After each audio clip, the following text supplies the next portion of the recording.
ultrasound.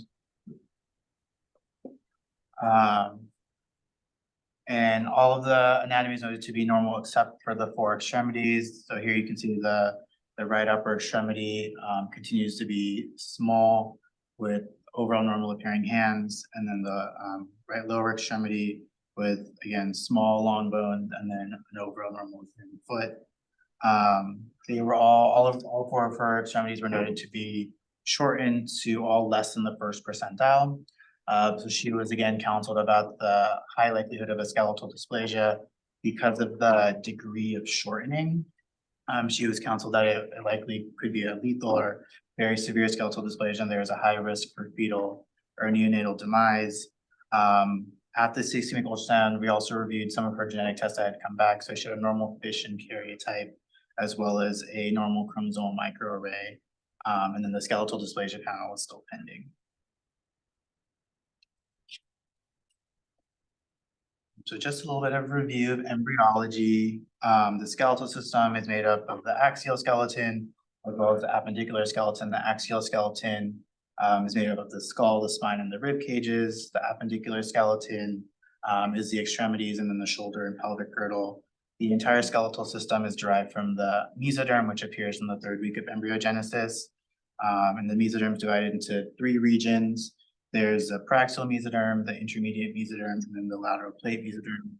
The praxial mesoderm is what segments into somites, and then that separates further into sclerotome and dermatomyotomes, of which the sclerotome is what forms the axial skeleton, and then the lateral plate mesoderm forms the appendicular skeleton.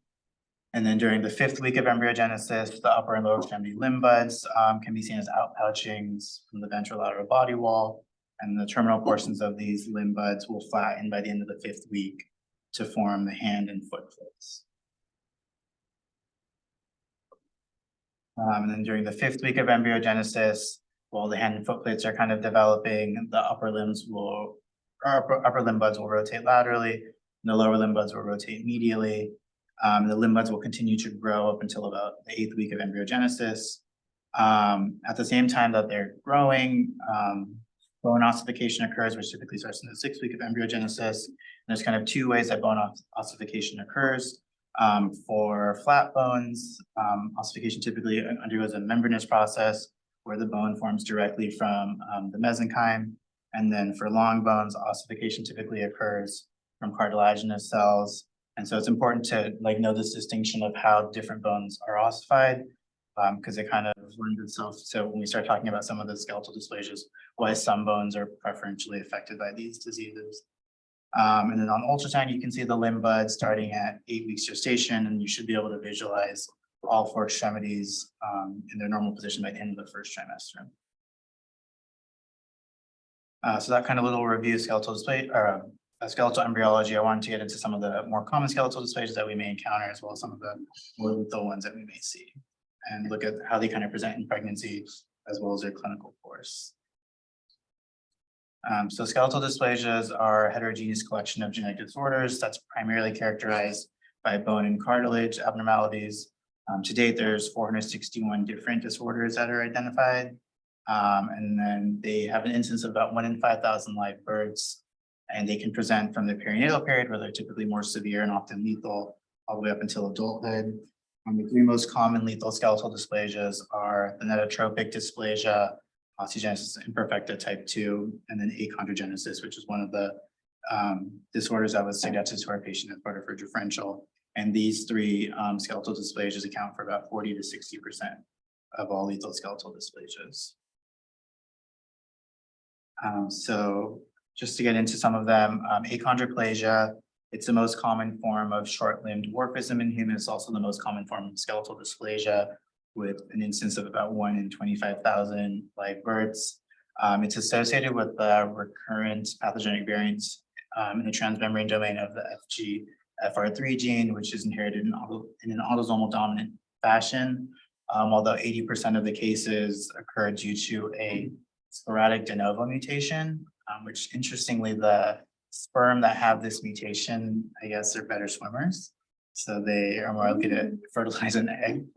And 2 specific mutations kind of cause 99% of the cases. They result in an overactive overactivity of the FGFR3 receptor, which causes disruption in bone growth. Clinically, individuals with achondroplasia will present with disproportionate short stature due to long bone shortening that predominantly affects the proximal portion of the long bone, so the femurs and the humeri. And then you'll also typically see macrocephaly. Mutations in the kind of cytoplasmic domain of this gene will typically result in a milder form of achondroplasia called hypochondroplasia, where they're it's basically just a milder phenotype. So on prenatal ultrasound, the fetus will typically appear sonographically normal up until the second trimester. And starting in the second trimester, can be seen as early as the anatomy ultrasound, but usually towards the end of the second trimester, you'll see shortening of the long bones. They'll typically be less than the third percentile, and you'll most commonly see the femur bones affected. Additionally, in ultrasound, you'll see macrocephaly, an abnormal facial profile due to frontal bossing, a protuberant abdomen. You can see trident-shaped hands, and then this collar hoop sign, which you can see right here, which is the widening of the proximal diaphysis metaphysis angle. You should kind of suspect achondroplasia if you had any sort of unaffected parents who have a fetus with normal long bones in the first and second trimester, and then they kind of drop off below the 10th percentile, and that kind of warrants further workup and further ultrasounds. Individuals who are homozygous for the FGFR3 gene mutation are more likely to have like a severe form of achondroplasia, which may result in fetal or neonatal death. And then because this is one of the skeletal dysplasias that's kind of compatible with life, we may encounter pregnant patients who have achondroplasia. And so several studies have shown that these patients are at an increased risk for fetal loss, preeclampsia, and respiratory distress in the third trimester. And they'll typically require, almost all the time will require a C-section because of cephalopelvic disproportion. And then it's usually under general because they will often have spinal cord anomalies and vertebral anomalies that prevent them from getting regional anesthesia. But overall, they kind of generally do well, normal intelligence, normal ability. The nanotropic dysplasia is the most common lethal skeletal dysplasia. It's much more rare with an incidence of about 0.4 in 10,000 live births. It accounts for more than 30% of all deaths due to skeletal dysplasia. It's also caused by mutation of the FGFR3 gene, which results in disruption of endochondral ossification, and so it causes a more severe form of skeletal dysplasia. It's also inherited in autosomal dominant fashion. Although the majority of cases occur by sporadic mutation, so recurrence risk is relatively low, although there is an association with advanced paternal age. There's two types of the nanotropic dysplasia. Type 1 is characterized by short and curved femurs, and they may or may not have the cloverleaf skull deformity, which is kind of characteristic of this disease. Type 2, they will still have short femurs, but they're not as short, and they are less curved, and then they almost always present with the cloverleaf deformity. Like achondroplasia, nanotropic dysplasia won't typically present until the second trimester. On ultrasound, you'll notice severe micromelia with limited limb mobility. You're primarily going to affect the femurs. You'll also see a narrow chest with short, broad ribs, which often results in pulmonary hypoplasia, that leads to respiratory distress and likely neonatal death, delivery at birth. You may see hypoplasia of the vertebral bodies of the spine, and then polyhydramnios is often seen in the third trimester. Kind of the most characteristic thing that you'll see with this dysplasia is a cloverleaf skull, which is due to early fusion of the rhomboid and coronal sutures. It's a craniosynostosis that causes enlargement of the temporal lobes, and these individuals can eventually develop hydrocephalus, and so it sometimes will resemble an encephalocele, but with an encephalocele you don't have that kind of overlying skull, so that's how you can differentiate it. And if they do develop the hydrocephalus, they may require like a C-section for delivery because of the size of the head, even though it's lethal and doesn't really have a maternal benefit. Campomelic dysplasia is characterized by symmetric bowing of the long bones, primarily the lower extremities, It's slightly more common with the instance of about 1 in 10,000 live births. It's caused by a mutation in the regulatory gene SOX9, which regulates expression of the COL1A2 gene, which is instrumental in the production of type 2 collagen. Again, it's also inherited in autosomal dominant fashion. Besides bowing of the long bones, you'll probably see club foot, which can be seen on prenatal ultrasound, as well as skin dimpling, typically over the tibia. And then characteristic of this disorder is hypoplasia of the pelvis and scapula, as well as ambiguous genitalia or discordant genitalia, basically discordance between the phenotypic sex and the karyotype. You may also see macrocephaly, and then there's several other non-skeletal anomalies such as cleft palate and cystic renal. On swallow ultrasound, you'll probably see many of these clinical features, like the shortened femurs with an acute angle, and then should be able to see the hypoplasia of the scapula. You may also see a narrow bell-shaped chest, and then bilateral hydronephrosis if there's any associated renal anomalies. When this disease is suspected, you should definitely get a karyotype as part of your genetic workup, kind of for 2 reasons. One is that about 50% of individuals who are affected will have, it will look phenotypically female, but will have a male karyotype. And then also, there's a form of this disease that occurs when chromosome 17 is rearranged, and that form is typically has better prognosis and milder features. So definitely important to evaluate the karyotype as well. But like the neurotrophic dysplasia, this one is typically lethal in utero or after birth. Dystrophic dysplasia is characterized by disproportionate short stature, cleft palate, club foot, and then progressive scoliosis. You'll also see this hitchhiker's thumb, which you can see right here, which is lateral displacement of the thumb. And then you may see cystic degeneration of the pinea of the ear. It's a relatively rare disorder that's only been described in white individuals, particularly of Finnish descent. In Finland, it's more common with about 1 in 32,000 live births. It results in a mutation in the SLC26A2 gene, which is responsible for sulfate transport in chondrocytes that's critical for cartilage formation. And this disease is autosomal recessive. Sonographically, it doesn't really have a lot of like distinct features that may help differentiate it from other skeletal dysplasias. You'll see the long bone shortening, although it's typically not as severe as some of the more lethal skeletal dysplasias, but they will be about usually less than 3 standard deviations from the norm. Prominently, you should be able to see the displaced thumb, like you can see here on ultrasound, and then you should be able to see the clubbed feet, and then the scoliosis with the pronounced spinal curvature, particularly in the thoracic spine. Certainly, you can do genetic testing. If testing is waited till after delivery, postnatal diagnosis can be made on histopathology because chondrocytes in these individuals have pathognomonic glycogen and fat. And then these individuals typically have good long-term outcomes with normal lifespan. Just some concerns, you probably want to have peds or neonatology be present at delivery for area management due to the high incidence of cleft palate, and then they'll typically need lifelong orthopedic surgery follow-up to correct their scoliosis and their foot deformities. Osteogenesis imperfecta is another cartilage disorder. It's a heterogeneous disorder of connective tissue that manifests as bone fragility in the bone mass. Affected individuals have kind of the characteristic abnormal sclera. I know in med school that they have blue sclera, hearing abnormalities, defective dentition, and then hyperlaxity of their joints. The majority of affected individuals are heterogeneous for mutations in the COL1A1 and 1A2 genes, which alter the structure of type 1 procollagen. Traditionally, it's been classified into kind of 4 clinical disorders. More recently, they've described a couple more, so now there's thought to be like 7 types of osteogenesis imperfecta.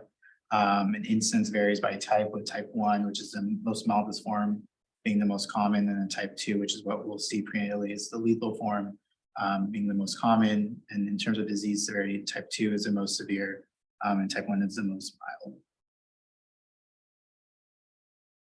And just thinking about the 7 different types, type 1 is primarily is basically just like an inherited osteoporosis that leads to fractures later on in life.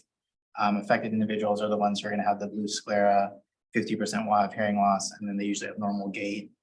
Type 2 is what we're typically gonna see perinatally, and these are the majority of the cases that are diagnosed then. They present with multiple fractures in utero and at birth. They're usually small for gestational age, and they have severe osteoporosis. Type 3 is more rare. It's marked by fragility of the bones and fractures in long bones and skull that can be seen at birth. It's also a defect in ossification, although it's not as pronounced as type 2. They typically have a triangle shaped face. And type 4 to 7 are more mild with moderate shortening of the long bones, typically normal sclera, and then each line has kind of its own various features to differentiate the subtypes. On ultrasound, we'll really only be able to diagnose genesis imperfecta type 2, although you can see kind of some features of type 3 and 4 on ultrasound as well. Type 2 will present with undermineralization or decreased ossification of the bones, multiple fractures, macromelia, and then the abnormality with unbowing of the non-bones. So here you can see kind of what type 2 osteogenesis imperfecta will look like on ultrasound. Like I said, you're going to see multiple fractures. You'll see demineralization of bones everywhere. It's particularly pronounced in the calvarium. So it's kind of very easy to see the intracranial structures because there's no like bone shadowing. The femoral lengths will be typically less than less than 3 standard deviations from the norm. And then you may see a wrinkled appearance of the long bones, which typically represents fractures. They'll have a small chest circumference and then broad irregular ribs with beading that also represents fractures. And then more difficult to diagnose is types 1, 3, and 4 on prenatal ultrasound, but you may see the shortened femurs, particularly in individuals with a family history of OI. Diagnosis is typically by gene testing for those 2 gene mutations. You can also look biochemically by looking at procollagen levels in chorionic villi because they express this type of procollagen. Amniocytes don't express it, so you can't do biochemical testing on an amniocentesis sample. And then you should suspect types 2 or 3 when there is a positive family history. Pregnant patients with that mild or type 1 OI are at increased risk for uterine rupture because of collagen deficiencies in their uterine muscles. And then for that type 2 osteogenesis imperfecta, the lethal perinatal form, C-section hasn't been shown to decrease the risk of fracture or decrease the mortality of the disease after birth. So C-sections are typically reserved for obstetrical indications, although there is a high incidence of breech presentation in these fetuses, so they often get a C-section for that reason. Postnatally, you want to evaluate the newborn with x-rays to evaluate for fractures, and then for the non-lethal forms, treatment typically involves physical therapy, rehab, or surgery, and then they'll often benefit from bisphosphonate treatment. For kids? Yeah. So for the childhood forms, they give them bisphosphonate. Well, like for adolescents, we tried to avoid bisphonates. I think it's because they're specifically deficient in that type of collagen. Hypophosphatasia is another cartilage deficiency, skeletal dysplasia. It's a metabolic bone disorder of deficiency of the activity of the specific enzyme. The incidence is quite rare, 1 in 100,000. Although it's more common in Mennonites, particularly Canadian Mennonites. It's, like I said, a mutation in this SALP gene, which causes deficient activity in liver, bone, and kidneys. There's different forms. Certainly the one that we worry about is the perinatal form, that's the perinatal lethal form, which is autosomal recessive. There's also an infantile and childhood disease that typically presents like a normal appearing newborn, but soon they develop feeding difficulties, symptoms of rickets, craniosynostosis, hypercalcemia that can cause seizures. And then there's an adult form where they just have an increased fracture risk and premature loss of their permanent teeth. And the least severe form is the odontohypophosphatasia, which just affects your teeth. On ultrasound, you're typically going to see the absence of a normally formed skull. Same thing, it's under ossified. So the intracranial structures, particularly the falx cerebri, are very prominent, easy to see. you'll see decreased echogenicity of bones kind of throughout the fetus, and then they're typically small for gestation, like seen in the first trimester. And then the third trimester, they'll typically present with polyhydramnios, diagnosis by genetic testing, or you can check for alkaline phosphatase levels in the amniotic fluid. And then there have been clinical trials recently that have looked at enzyme replacement therapy for the perinatal infantile forms. They've been pretty successful in the infantile forms of reducing the risk of mortality. It's gonna be a stupid question, but how do you tell if the bone is less hypoechoic? You turn up and down the gain. I feel like I usually use bone as like my standard of comparison. You're gonna see the brain too well. Yeah. You're like, Like wow, this I can the see fox this. is like as bright as the bone, which is not. Yeah, it's like really. And that tells you it's a problem with the bone and not a problem with the other things. Well, I mean, you're not gonna see like just an isolation. Like Yeah, I suppose that's fair. fox, if you're suspicious of a skeletal dysplasia, so.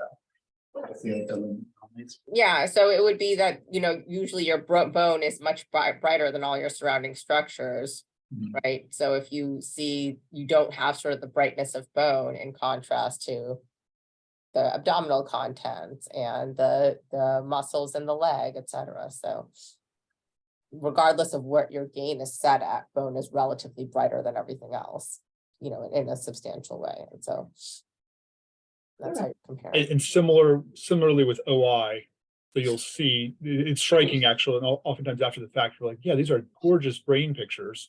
And it's number one, the demineralization of bone leading to it looking less bright. And number two, with the demineralization, the sound waves travel through it easier. And so you can see the internal structures much brighter. So like your femur, for example, is not going to be like a solid bright white. It'll be more gray, speckled, and you'll be able to, like with the brain, you'll be able to see everything. But it's a very important thing to be mindful of and to include in your report, as Neel highlighted, like, your differential varies based on a number of things, but one of them is mineralization. Just a couple more to go over. So achondrogenesis is one that was mentioned for our specific patient. It's the second most common lethal skeletal dysplasia. It's about 1 in 45,000 live births. It accounts for 1 in 650 perinatal deaths. There's kind of multiple forms of or ways to classify it. All are typically perinatally lethal. The most common classification is type 1 and type 2, where type 1 you have a poorly ossified skull, absence or presence of rib fractures, and then affected spine, and they're due to different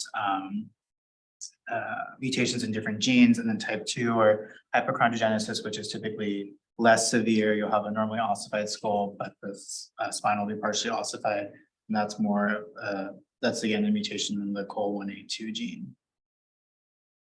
For achondrogenesis, you can see this in the first trimester. So you're going to have severely shortened limbs, diagnosis as early as 9 weeks gestation. You'll see like a thickened NT, which is also can be seen in a lot of different skeletal dysplasias. You'll have poor or absent ossification of the spine and long bones, and then you usually won't see a significant fetal movement. In the second trimester, the long bones will start to fall off the growth curve even more significantly. The long bones may be bent. And then you'll see the continued poor ossification of kind of bones throughout and multiple rib fractures. It will often present with like a small thorax and polyhydramnios in the third trimester. And then in severe cases, you can see hydrops fatalis. And then kind of lastly, of the different disorders, phocomelia was also mentioned as a possibility for our patient. It's characterized, it's not a specific skeletal dysplasia. It is characterized by a shortening of the limbs with the hand and foot arising from near the trunk. On ultrasound, you'll see severely shortened extremities, and you want to use 3D ultrasound to evaluate the pathology. It is associated with different anomalies like orofacial clefts, thoracoabdominal defects, and then cardiac malformations. And in your differential, you want to consider amniotic band sequence as a reason for why the extremity looks abnormal.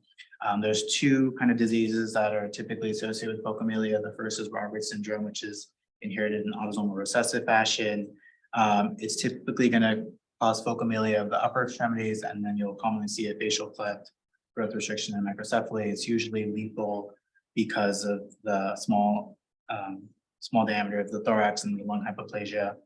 And then DK focomelia is much more rare.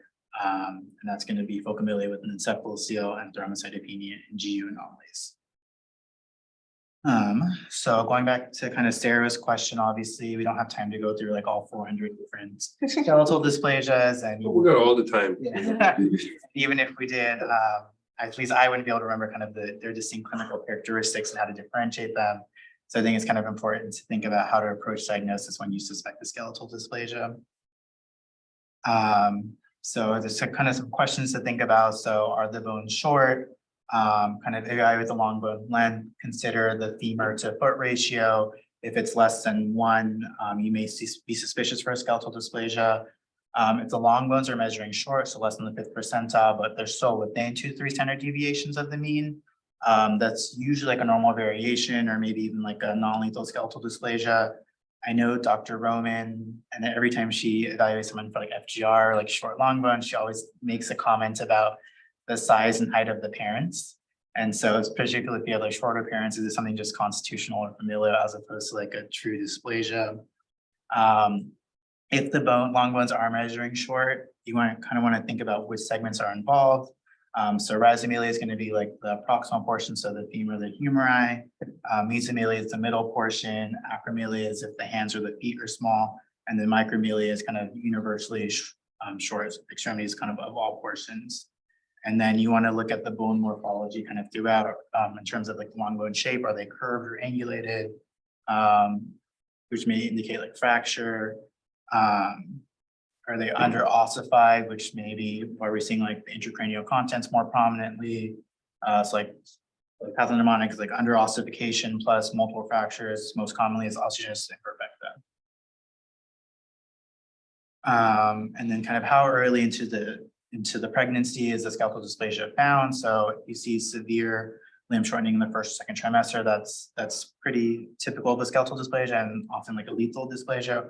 Whereas if you're seeing it kind of more in the 3rd trimester later on, or if it's not as severe, it may be just be there. It's like a smaller fetus. It may be normal variation. You want to look at kind of the rest of the body to see if it may be growth restriction or maybe characteristic of a milder skeletal dysplasia, which is like the achondroplasia or the dystrophic dysplasia. You want to look at kind of other bones besides the long bone. So when looking at the spine, is the spine look normal? Is there an abnormal curvature, which may be associated with the skeletal dysplasia, like the increased kyphosis, dystrophic dysplasia? Is the spine also under ossified the way that the long bones or the skull might be, which is when the spine's involved, it's kind of more characteristic like an achondrogenesis, which is more severe. And then you want to look at like the calvarium or the skull, the shape of it. If there's any concern for like craniosynostosis, that's often associated with skeletal dysplasia, like that cloverleaf skull and the thanatotropic dysplasia. And you want to look at kind of other features of the head and face. So are there like, when you're evaluating the profile, is there any sort of mid-face hypoplasia or a depressed nasal bridge or frontal bossing like of the achondroplasia? Does the nose look normal? Is there any micronathia? And you want to kind of evaluate the head size in relation to the rest of the body.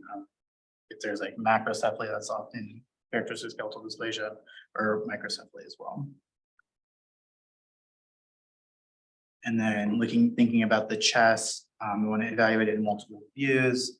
If you see like beating on the ribs, that's typically significant of fractures. You want to measure the size of the thorax and the chest, because if it's particularly small, there's maybe concerns for pulmonary hyperplasia, which is more characteristic of a lethal skeletal dysplasia. And then you want to look at like the hands and feet. Do they look normal? Are they normal size or are they small like the rest of the long bones? And then look at for other skeletal abnormalities. So like with the campylomelic dysplasia, the scapula is usually hypoplastic or absent. There's another form of skeletal dysplasia called cleidocranial dysplasia, where the clavicles are hypoplastic or absent. Normally look at scapula and clavicles. Usually, but when you're like looking at, when you're This concerned is with skeletal dysplasia. just like if I saw something that triggered me for. They're not part of your typical that's not part fetal of- survey. I don't think I've ever looked at a scapula or a clavicle. And sure then how it look would- for kind of other structural abnormalities. So those are orifical class, cardiac anomalies, G abnormalities. oftentimes you'll see an increase in T or cystic hygroma, which is more characteristic of achondrogenesis. And then thinking about like other imaging, you may want to consider 3D ultrasound to evaluate the curvature and kind of further delineate spine abnormalities. Fetal MR isn't typically super helpful for evaluating skeletal dysplasia, but sometimes fetal CT scans may be utilized. And then thinking about like, is what you're finding maybe leading to something lethal or not? So like I said, the femur length to foot ratio of less than 1 is suggestive skeletal dysplasia. And then looking at like the femur length versus AC ratio, if it's less than 0.16, that's suggestive of something lethal, or the chest circumference to AC less than 0.8 is suggestive of something lethal. And then certainly recommending them for genetic counseling and genetic testing. They decline to do that like during the pregnancy postnatal evaluation, both of the fetus or the neonate is important, and then including genetic testing in that as well. Going back to our patient in the case, her skeletal dysplasia kind of actually came back this week. It evaluated for 48 different genes that are associated with skeletal dysplasia, including all the ones I kind of mentioned, and unfortunately it was negative for everything, which is a little bit unusual. It did return back for 2 like variants of unknown significance for 2 like rare autosomal recessive skeletal dysplasias that they said was not significant, wasn't the cause of the long bone shortening. So we still don't have a great answer for her. That's disappointing. It continues. Yeah, I mean, when I saw her last week, everything was less than the 1st percentile. Yeah, I mean, So I'm concerned that when she comes back for How her many weeks is she? 16. So when she comes back for her like actual anatomy, I'm concerned that there may be like an IUFD. yeah, because it was discovered at her NT. She was like So it's definitely like something 11 more or lethal. 12 weeks, yeah. So were her numbers, I missed the beginning, I was with a patient, were her numbers in the lethal? Yeah, so all of her Usually when you're long bone lengths diagnosing at 12 weeks, it often are is. like less than the 1st percentile. Yeah. So. Yeah, so just in conclusion, skeletal dysplasias they're a rare group of disorders characterized by a wide variety of anomalies. They can be suspected as early as the 1st trimester. You may see signs of that, particularly with more severe disorders. And then when you suspect one, it's important to kind of systematically evaluate the anomaly, looking at like ossification, length and ratios in relation to other bones, as well as kind of assess the rest of the fetal skeleton to kind of assist with diagnosis management and differentiate among the 400 different skeletal dysplasias. Yeah, so all of this was from Speechology and Woodward, our Bible. So Yeah, and I can- would just emphasize, what you said, sonographers, and for our scans, we're not routinely measuring all the bones.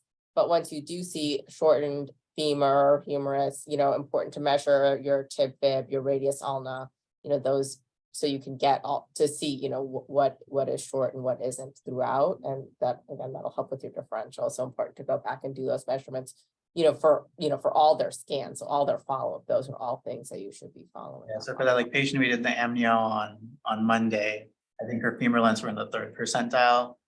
The rest of the long bones were normal. It was not more than 2 standard deviations from the norm.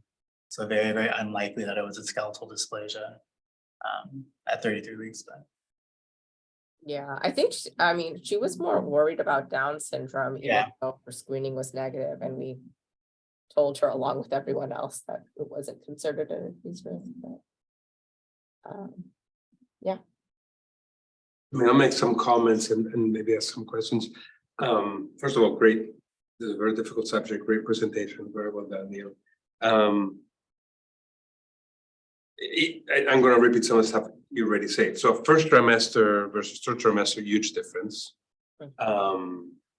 In this case, it's a very, normal case, and it was 1st trimester. In the 3rd trimester, like Amanda says, most of the time, if they're okay at 20 weeks and early, late 2nd, early 3rd trimester, it's, the 3rd trimester, it's usually constitutional, like you say.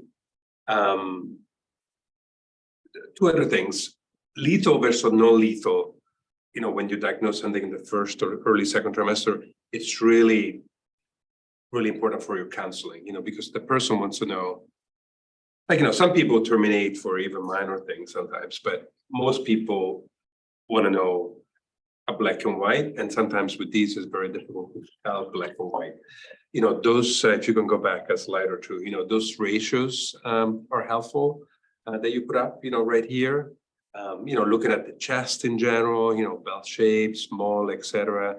But often it's kind of, you know, borderline, and it's hard to tell, and it's so that's why, you know, second point, sending the genetics, which again have not been around for a long time, or probably the last 10 years, even if in this patient is quote unquote negative, it actually, in my experience, most of the time, if you diagnose something in the first trimester or the second trimester, a lot of time that comes back with what it is. And then, as you could see, different types of OI, of, you know, complete dysplasia and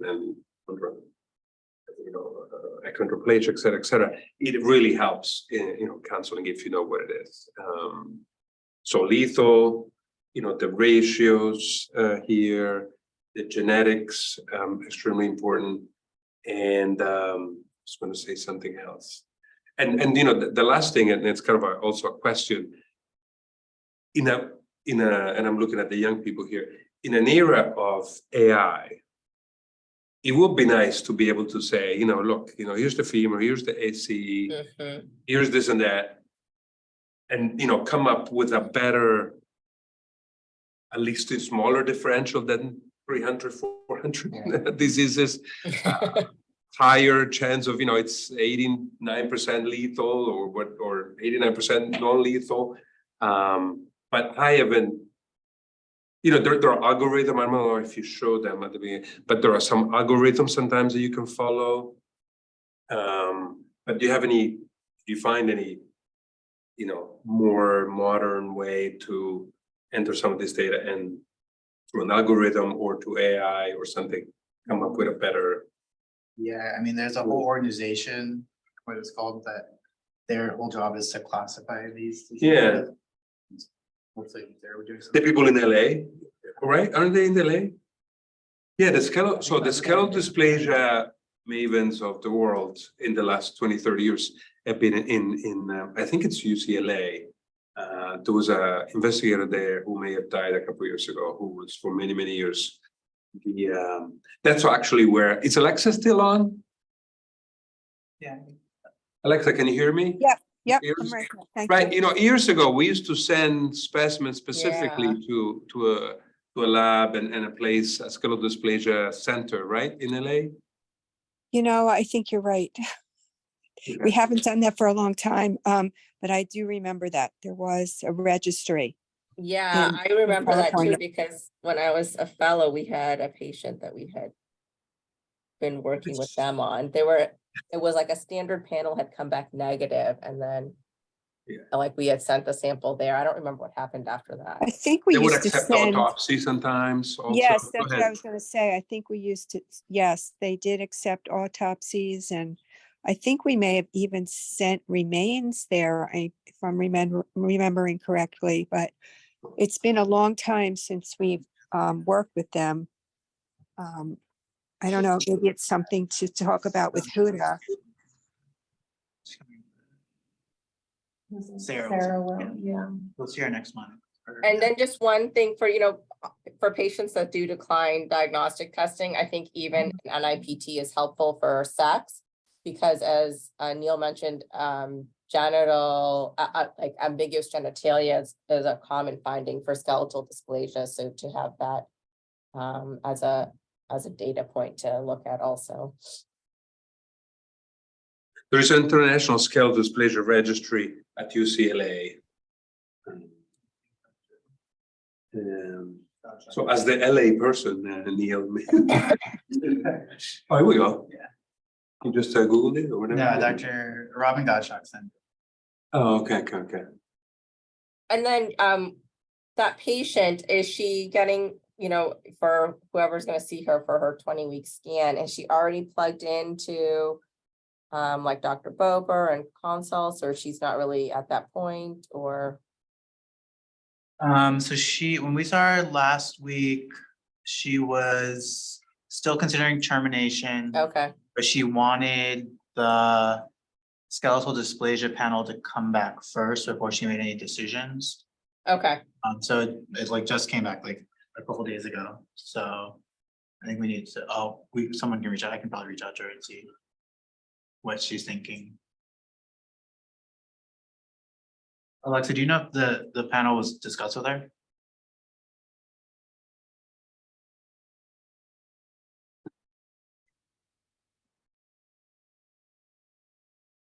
She may not have heard. I'm Oh, just wondering, Sorry, I didn't unmute myself. Neil, is it Kalisha we're talking about? Yeah, Kalisha Wallace. Is it Wallace? I thought it was Wallace. Let me just double check that, but, definitely it begins with a W. I think it's Candace. And this is her old No, practice no. manager. I know, but I thought her name was with a K. It's with a K, it's KW. The last name is Wallace, I don't know who it is. Was Shirley. I guess I'm just wondering for someone who's undecided and considering termination, if we should have her come for an 18-week rather than 20-week follow-up. Her last name was Wallace, that's why I'm thinking, but this patient is Wallace. She's so sorry. It's Kalisha, Kalisha Warren. yeah, that's right. For me. Please ignore everything I say.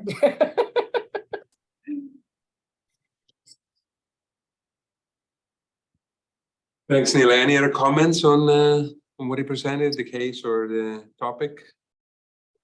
Thanks for the many people on, the counselors tuning, etc. It's great to see you. Always welcome.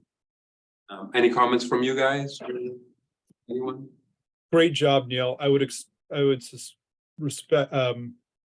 suggest that she see the Nemours skeletal dysplasia program sooner rather than later.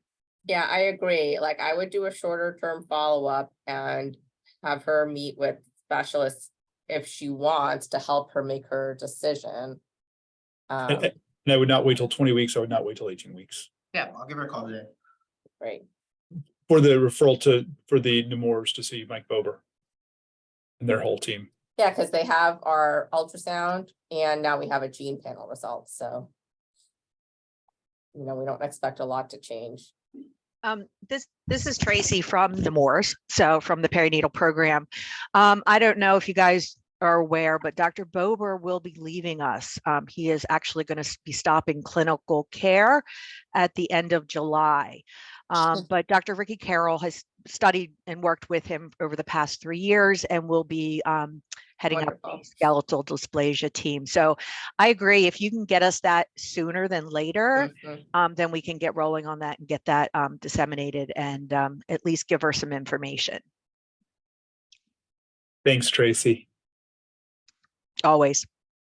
Beautiful. That's great. Closed loop. Thanks. Susan, I see you're on. Do you want to give us some neonatal updates? Thank you. Good morning, everyone. And Neil, that was a very interesting, great presentation. Thank you. I always learn a lot. The ICN babies list was quite short. There were only 2 babies. I think there may be more you're interested in, but the first on the list was a baby Garcia, who was born at 30 weeks. And this was a baby you'd been following closely with some oligohydramnios and fetal growth restriction, and ended up a C-section for breech presentation, really for fetal indications. The baby was was very well at birth. Apgars were 8 and 9. Was growth restricted, as you suspected, SGA, and has really been with us, just growing and developing, has not had any major neonatal problems. So baby's doing well. The other one on the list was baby Almeida, who is also known to you, and this was a baby was born at 22. Yeah, we delivered that baby, 22 and 3 days, I think. Okay. This was a complicated pregnancy. There was people for about, well, actually not that long. It says 6.5 hours prior to delivery. This mom was known to be HIV positive, but well suppressed. on medication, and also on some antidepressants, and had cerclage for short cervical length, but went on to deliver early. The baby, as expected, is now 20 days old, is corrected to 26 and 1 day from birth, and remains ventilator dependent on the oscillators we frequently see in these very tiny babies. The pulmonary status has been complicated by a very large and increasingly symptomatic PDA. And the baby is also recovering from MSSA sepsis. This infant had very compromised skin with a lot of sloughing and desquamation, less so bruising, a bit of bruising, but just poor quality integrity to the skin, which is a risk factor for sepsis, and is completing treatment for that, but will be with us for quite a while for respiratory management, evolving chronic lung disease, and then management of the PDA. He's too small right now to go for catheter ablation, so will probably be treated medically. Did anyone have any particular concern? What about head ultrasound? Just as I asked the question, I was thinking the baby did have grade 2 IVH, and that has remained stable. So that was a little disappointing to us. Grade 2 neurodevelopmental outcome is quite good, but on big databases, large numbers, we used to say grade 1 and grade 2 did not have any altered long-term neurodevelopmental trajectory, but we now know that there are subtle differences when you, at least at 2 to 3 years of age, when you compare grade 1 or 2 to no IVH. So we will follow along. Increasingly, these kids that test with concerns at the age of 2-3, later testing in childhood do better. So we will follow and keep you updated. Were there any other questions? Just for you to know, we did everything possible. We gave the steroids upon arrival. I think it was 6-8 hours before delivery, and we give the magnesium for about 6 hours too. Yes, thank you for that. And I think, as you all know, developmentally at 22 to 23 weeks, the lungs are just not just immature in terms of being surfactant deficient, but also the structure. They have really decreased alveolarization and mostly respiratory bronchioles, like terminal respiratory bronchioles, which can facilitate some gas exchange. But these kiddos, the lungs are just like so immature and underdeveloped. We do have IVH prevention bundle, which this baby would get, and that is that we keep the head midline for the first 72 hours because their circulation is pressure passive. So with head turning, it alters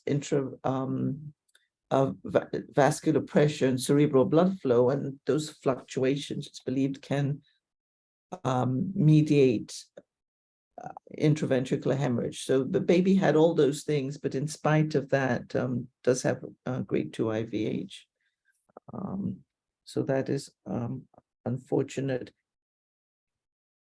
The other baby that I thought you may have, well, you expect the babies to do well. You do such a good job of managing the mothers with cardiomyopathies. You had a baby Clark, and that baby was preterm, is doing extremely well. And the other baby was Kutichi. Yeah.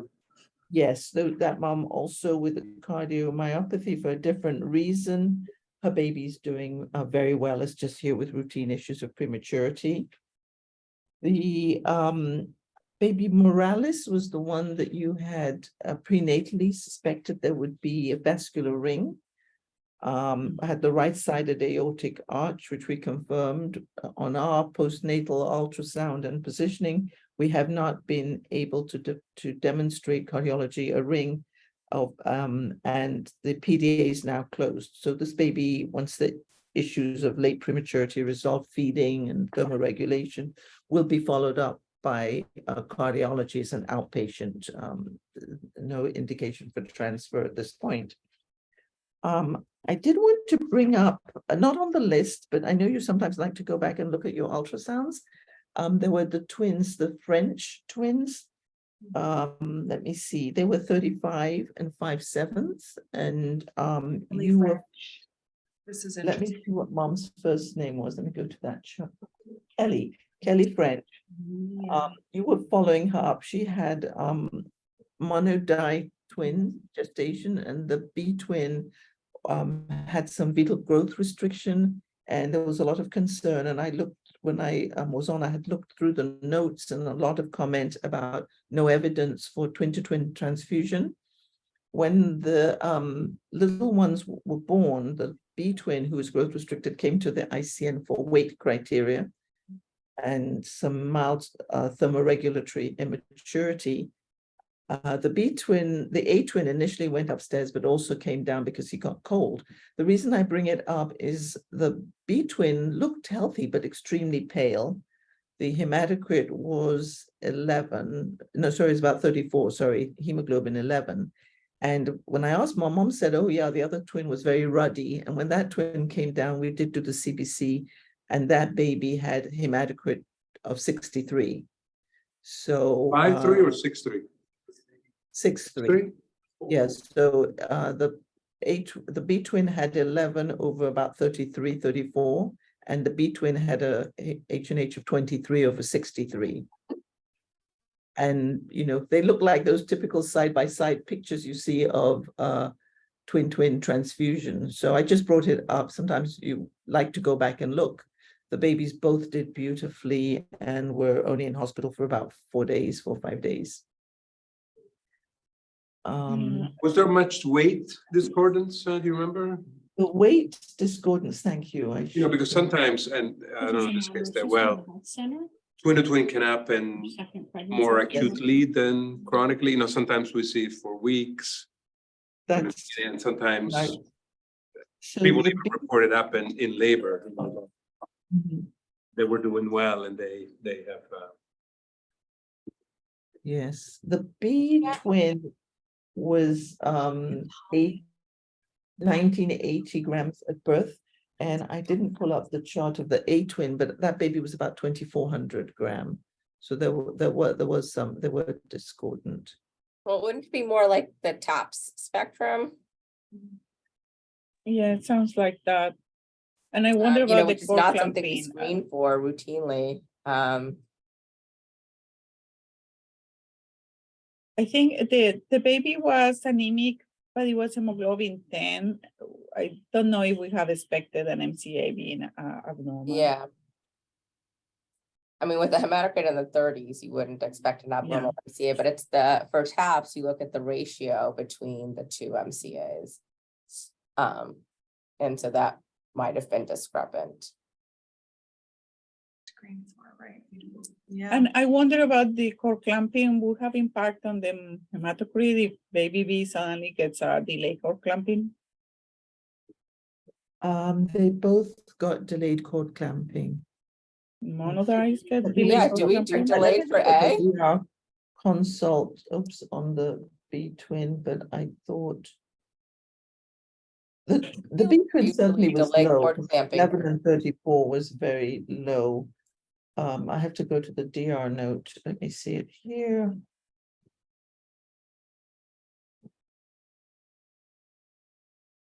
Sorry for the minute.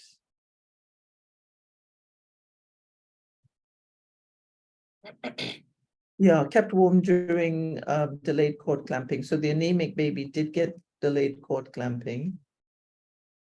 And That could create a transfusion at delivery. I mean, the anemic baby got cord, so it could have been even Yes. worse. It could have been even lower then. could have, yes.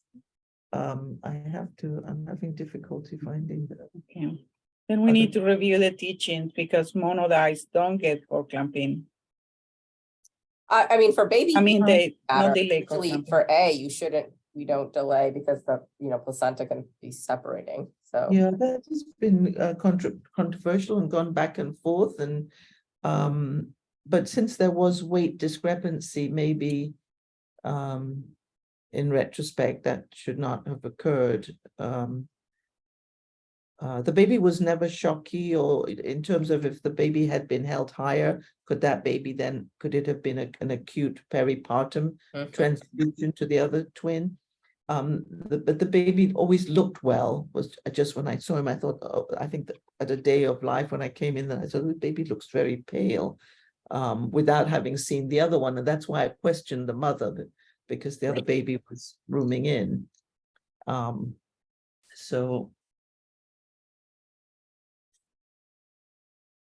Yeah, we can go back and look at that because it has gone back and forth for what to do with twins. Yeah, I think it's interesting. I was like at SMFM, I was at a session about whether or not you should be screening for TAPS with routine MCA Dopplers. And, you know, the room was very 50-50.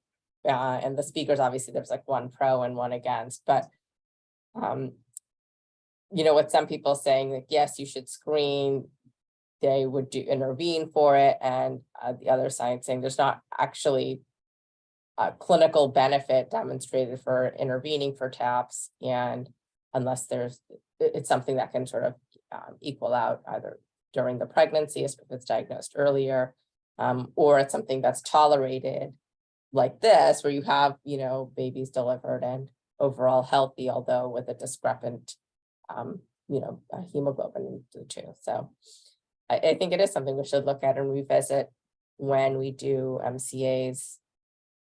You know, right, we don't do it at all. I'm wondering, you know, specifically if one is growth restricted, if we should be doing UA and MCA Dopplers and monodi with growth restriction, just that being kind of like a flag of, you know, there being uneven distribution. But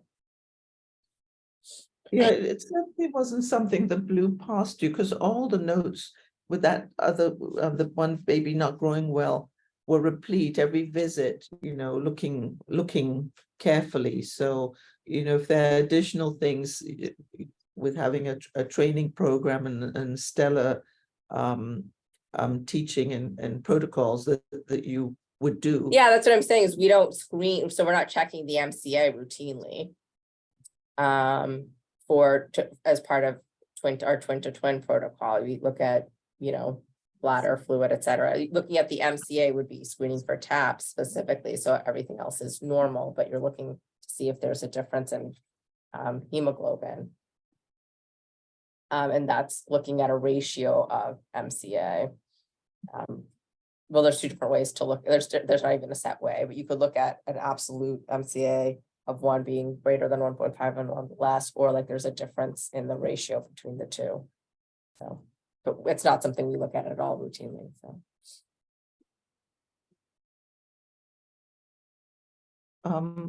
Were there any other babies that anyone was interested in? I said there were only 2 on the list.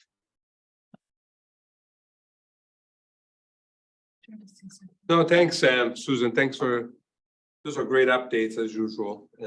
Very helpful for us to know what goes on after. Those were actually quite a few interesting babies you presented. Thank you. Thanks a lot. Thank you all. Good to see you. Thanks, Vince. Thanks. Yeah, very interesting. The debate regarding MCA rupture will go on. We could certainly revisit it. You know, remember the Quintero classification? You know, stage 3 includes an MCA, which a lot of people have questions. You know, again, it's not standard to screen for those, so I think it will remain an area of active research and investigation. Yeah, it was just interesting. Like the room was literally, it was like split in half. Yeah. You know, you had the speakers, but also they pulled the whole room, and it was just, you know, it's clearly something that people have not made up their mind about. Yeah. Yeah. All right. Do we have anything we want to do before we give it to Rupsha to do the grant? Is there a medical student that's presenting today, or did that happen already? No, Last week, maybe. No, it's their second week, I think. Oh, okay, they just started, Yeah. okay. Yeah, and we discussed it earlier on as well. I can go ahead and start it, and then, I think Keely wanted to present something after.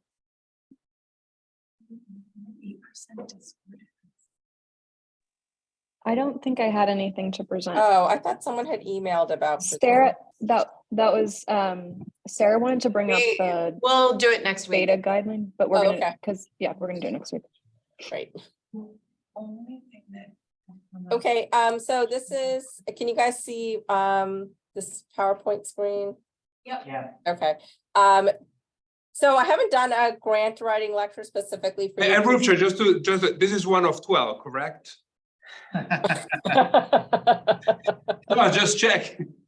It's one of two, Okay, depending on what we get we're through, hoping. what people's interest is. So I wanted to introduce this. I know not everyone is going to, go into a research career or be interested in grants, but I think it's good to have just a basic understanding of, what grant writing is like. And I think in general, the techniques that you use in writing a grant, which is different from writing a paper, are important for really like dissemination of information in general. I think you write very differently for a scientific journal than you do in a lot of other settings. And one of the skills in grant writing is making what you're doing, the importance of what you're doing, understandable and accessible to a broad audience. And I think that's important, as physicians who want to be active in changing healthcare and healthcare policies and having patients who understand what we do and why we do it. So, oops, let me see.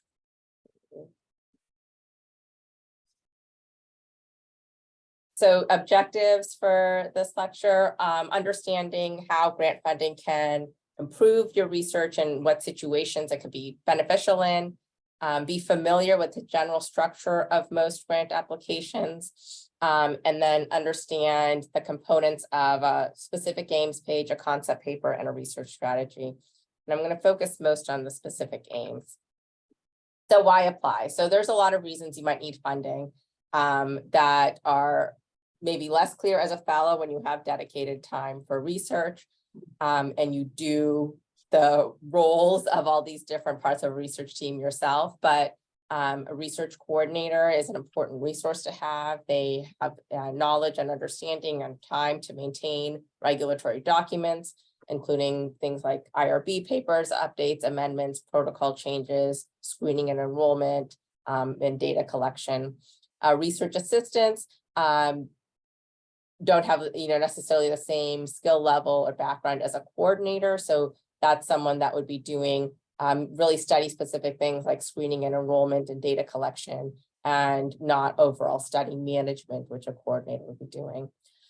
Grant funding, so having funded research allows you to have additional expenses. So you could pay participants for compensation that can improve enrollment. You can also improve access to study participation. So by having a study or a trial that is funded, then you have the treatment allocation, and follow-up funded through the study. So for example, with VIP, my progesterone trial, that was all done, they're both standard of care medications and available in the market. So that was all done through patient's insurance. So if there was a patient who had insurance coverage for one or the other, or a difference in copay for one or the other, that was a barrier to that patient then enrolling in the trial, because they would go with sort of whatever was covered through their insurance. It can also allow you to, there's a lot of recruitment resources for recruiting patients from the, from the community. So there's, companies that will help with recruitment, and that can help you with that. There's also, for studies relating to, if you're doing surveys, you want to send out surveys to patients with specific diagnoses. So there's, patient advocacy groups, there's physician groups, and you can usually pay for access to those listservs to be able to access patients to enroll.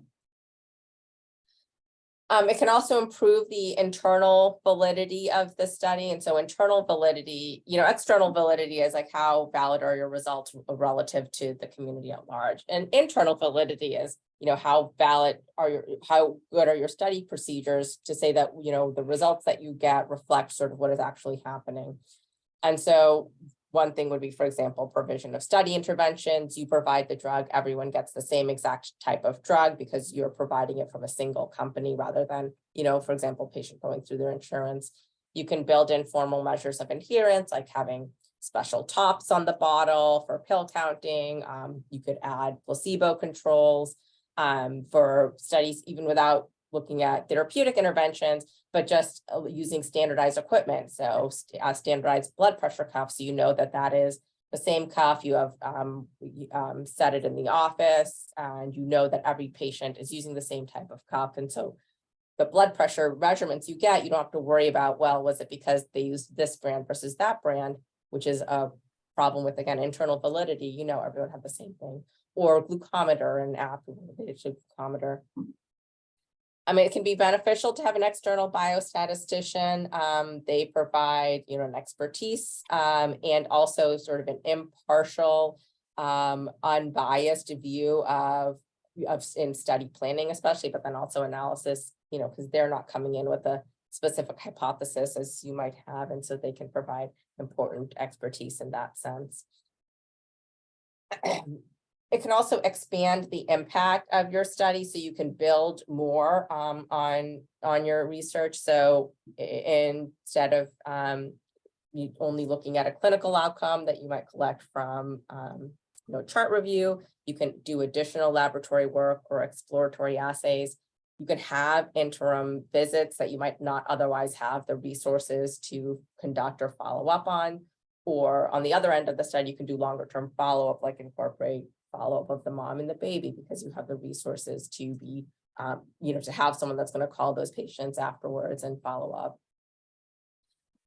There's also, is like other layers that you can build onto your study is adding surveys or patient-centered studies, things where it helps to compensate people for the additional time they'll take doing like an hour interview to explore patient attitudes towards either your study intervention or the disease or the healthcare access, things like that.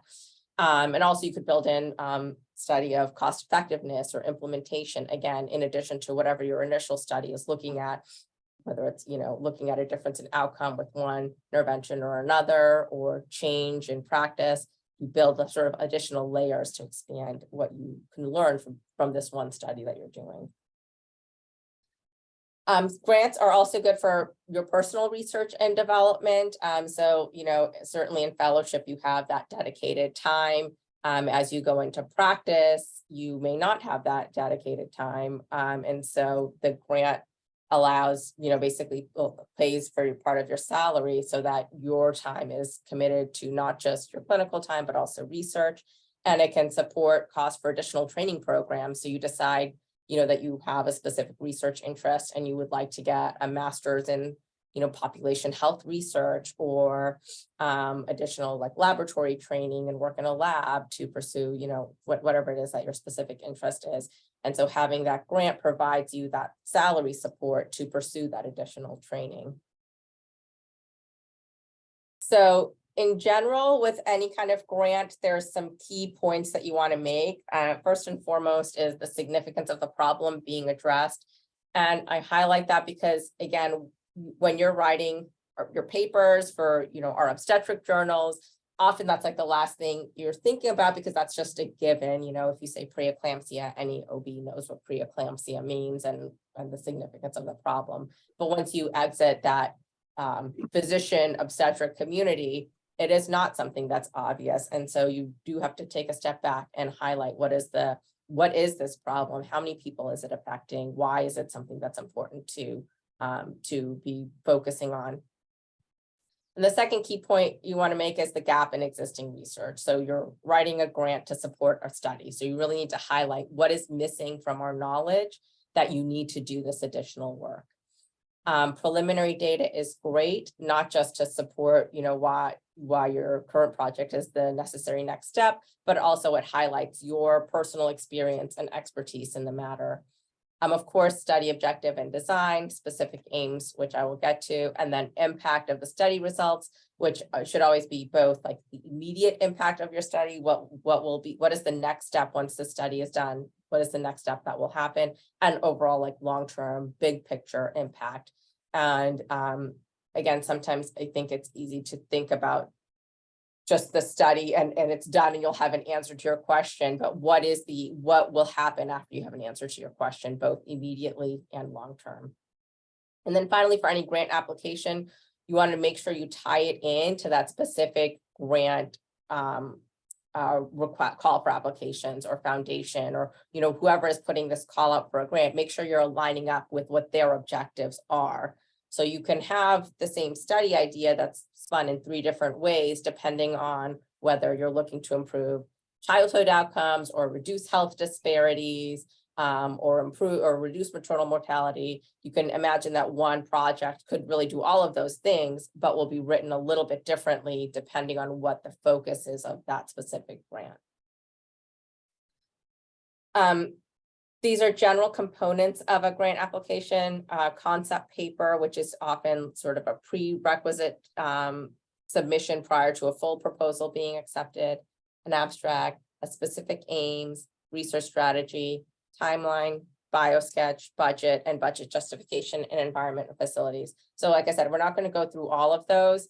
I wanted to start off with the first few, which are kind of the key highlights. And I think writing, like I said, writing them kind of helps you with any kind of research proposal that you plan to do, whether or not you decide to do any kind of, you know, pursue a funding opportunity or not. After this lecture, I'm happy to hear from you if you would like another lecture on some of the more nitty-gritty details of grant applications. So specific aims, a specific aims page is a 1-page summary of what your project proposal is. I wanted to spend some time on this because I think it is one of those things, that's an important skill to be able to distill your research project into a specific aims page, regardless of whether you want to apply for grant funding, because that is how you can, you know, that's the type of thing that you would send out to potential co-investigators if you're trying to involve other people in a study, to your chair if you want to say, look, this is a study I want to do in our department, I need to use XYZ resources, and this kind of summarizes, again, for someone especially outside your field, a quick 1-page, easy to read why this, what I want to do and why it's important. So specific aims, specifically when you're talking about aims of your proposal, they should be independent objectives for your planned research study. So it is not primary and secondary outcomes. Each aim has its own primary and secondary outcome. Each aim would have its own sample size and power justification, and the aims should not be codependent. And then an important thing to think about is when you're trying to, you know, sell your idea to whoever it is you're selling it to, whether it's the community, whether it's a chair, whether it's the university, whether it's other co-investigators or a grant application, you want to talk about why the results are impactful, whether a hypothesis is true or false. So it's not like, well, you might spend $1 million on this and then, you know, there's not a difference between the two groups and we haven't learned anything. So that's an important thing to think about. And again, this is important whether you're applying for grant funding or not, but just when you're starting a research project, you want to be thinking about this. Well, what am I, before I put all this effort into this, what am I going to do if you know, I want to do these 3 aims. If one aim does not work, can I still do those other 2 things? If this is not successful, will I still learn something, or is that going to end up being a big investment in something that fails? So let's look at an example, you know, of two aims. So one is assessing whether S-split at 28 to 32 weeks is associated with the outcome of preeclampsia. And then aim 2 is determine the threshold that is best able to predict preeclampsia term. So, you know, the first issue with that is aim 2 depends on aim 1, right? So for aim, in order to determine a threshold of S-split 1 that is able to predict preeclampsia, well, then first you have to show that S-split 1 is associated with preeclampsia. So if your aim 1 hypothesis ends up being false, you can't go on to do aim 2. The other problem with this is you want to be able to justify, well, what if it's not associated with preeclampsia? So what what would you do if it's a negative result? And so, for example, ways to address it would be look at multiple different outcomes or look at other markers that you would also assess, so that even if SFLT isn't associated, there's other information you're going to get from doing this study that's still important to advancing, care of pregnant women. Here's another example of two aims. So first aim is determine whether vaginal progesterone is superior to 17-OHPC in the prevention of preterm birth.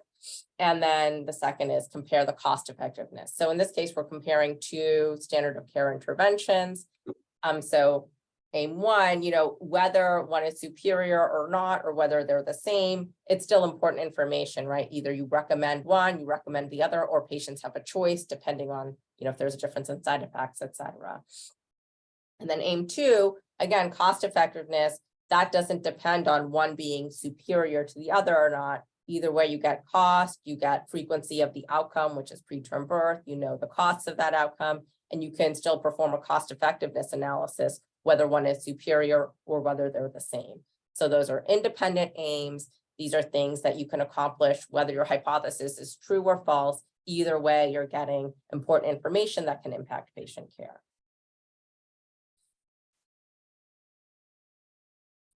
So the best and most important thing about the structure of a specific aims and why it's such an effective, I think, skill to have is that it's in one page. So it really forces you to distill your research question and be very specific about what you're looking for and what you want to do with it.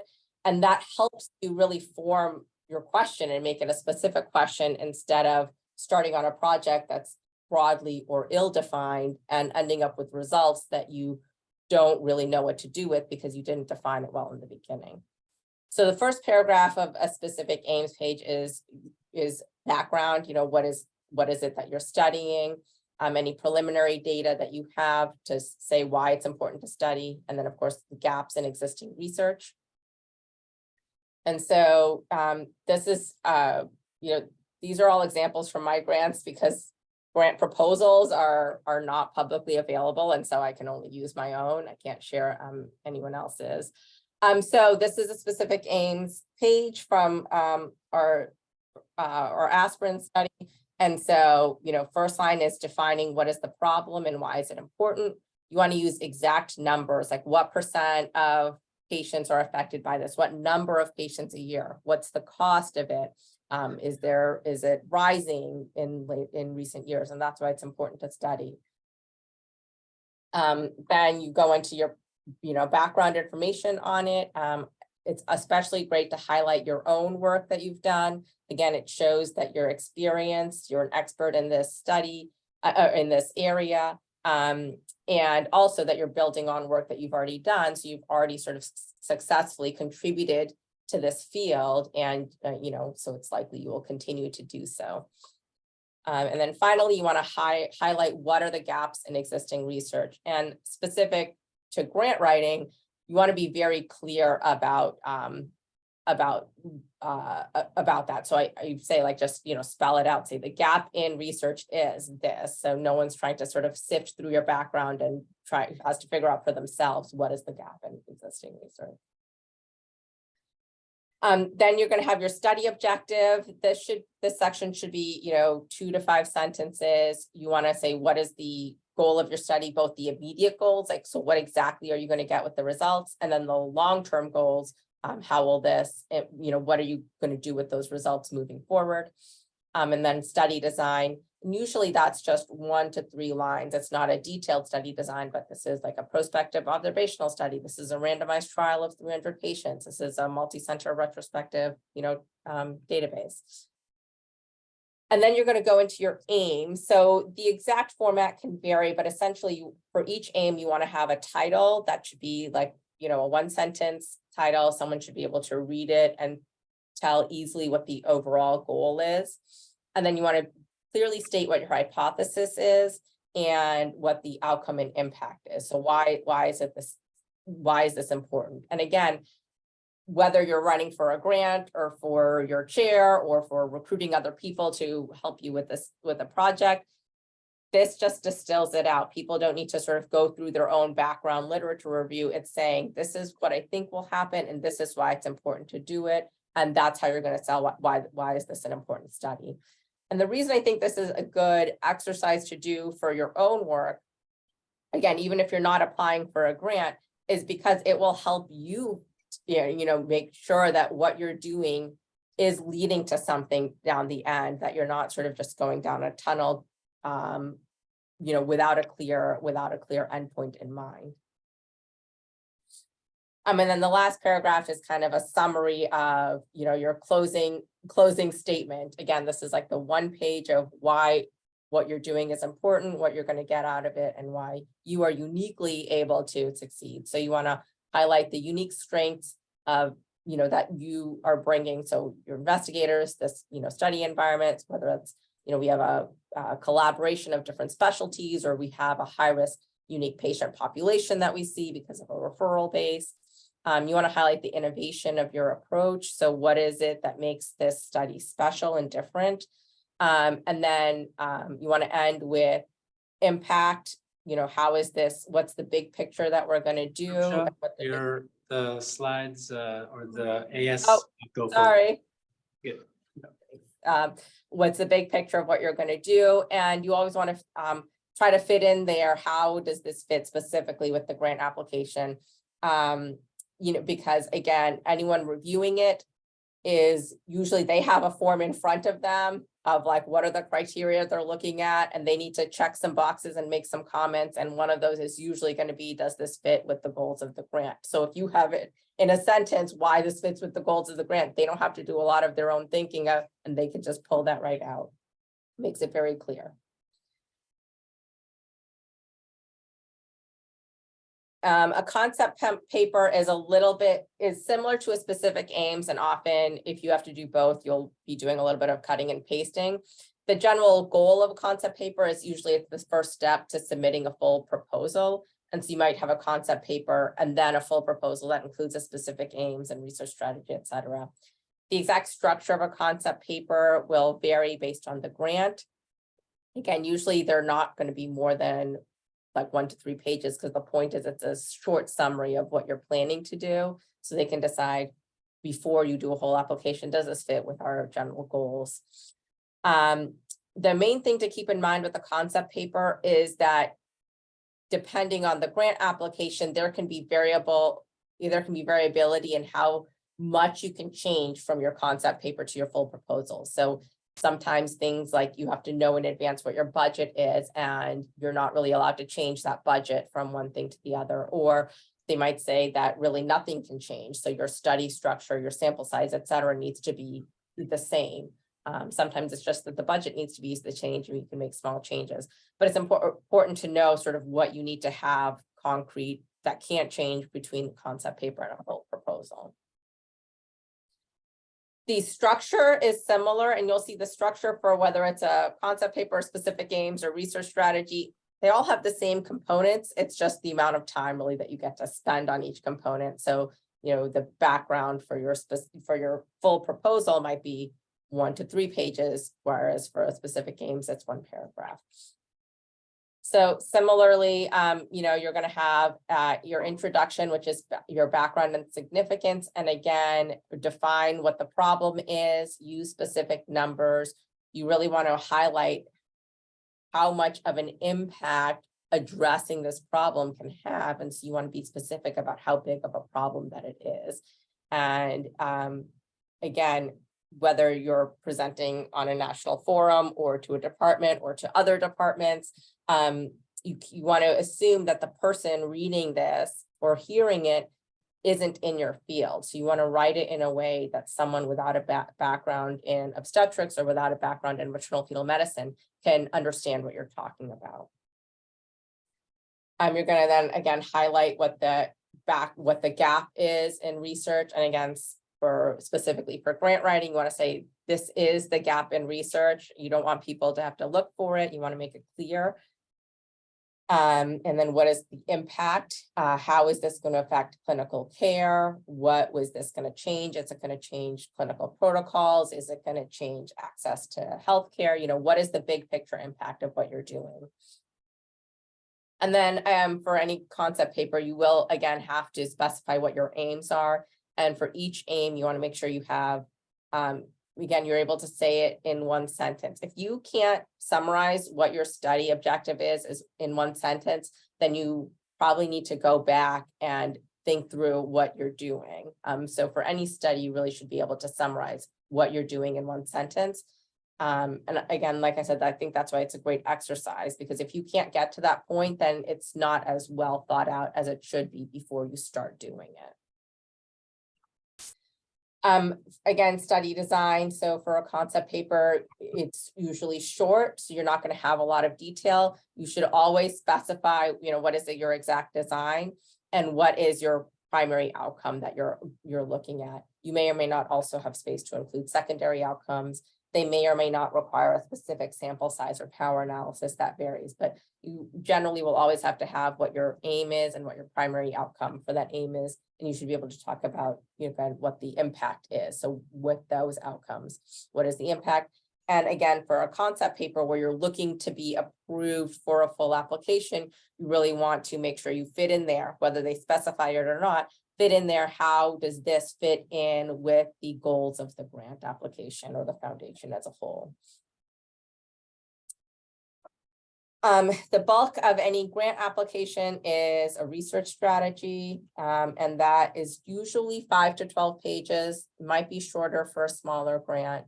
And again, it has the same components, but you'd be spending sort of a lot more time on each of them. And so I'll sort of go into what are the different pieces that you should be including on each of them. So for background and significance, you're going to include more background, of course. Like I said, usually this part would be anywhere from 1 to 3 pages, depending on the full length of what the full grant is. So you will have a paragraph probably about the, epidemiology of the problem. What is this that you're studying? Who is it affecting? What is the significance of it? What is the impact on the population? Remember that like I said, reviewers are not in your specialty. So here in the specific aims, while it might be like a 1 sentence, here you're really going to define, what it is that you're looking at. So make sure you're defining the disease, defining the outcomes that you're looking at, defining, if you want to, pathophysiology, it's important. You want to define that if that's relevant to building to why you're studying what you're studying, or why it makes sense to be looking at the intervention that you're looking at, or why it makes sense to intervene at the time that you're intervening in. So whether you're talking about pathophysiology of preeclampsia and you're talking about doing first trimester interventions, well, do you want to highlight that, well, it's important to do a first trimester intervention because preeclampsia is something that originates from early in pregnancy. Or if you're talking about, maybe like macrosomia or gestational diabetes, and you're focusing on 3rd trimester evaluations, then you want to describe what is the pathophysiology of this? Why is that an appropriate time to be looking at? Maybe that's outside of what we're doing. What is the standard clinical practice? You're again justifying, why it is that you're doing what you're doing.